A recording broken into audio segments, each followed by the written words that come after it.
এক দূর গ্রামের নির্জন জঙ্গলে শিকারের উদ্দেশ্যে ঘুরছিল এক তরুণ।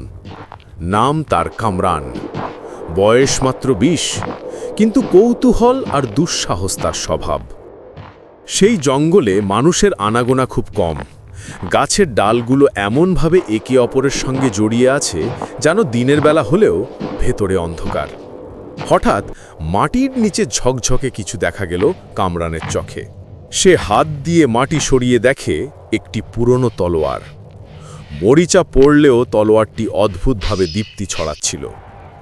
হ্যান্ডেলে খোদাই করা আরবি বাক্য ঝলমল করছে।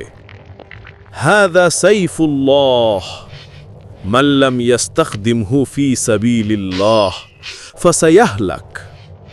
এটি আল্লাহ তলোয়ার, যে এটি আল্লাহর রাহে ব্যবহার করবে না সে ধ্বংস হবে। কামরান প্রথমে হাসল, মনে হলো পুরনো একটা লোহার টুকরো, কে জানে কে বানিয়েছে এই সব লেখা। তলোয়ার কাঁধে তুলে বাড়ি ফিরল সে। গ্রামের বন্ধুদের দেখালো। সবাই অবাক হয়ে বলল, এটা সাধারণ তলোয়ার না, ভয়ঙ্কর কিছু মনে হয়।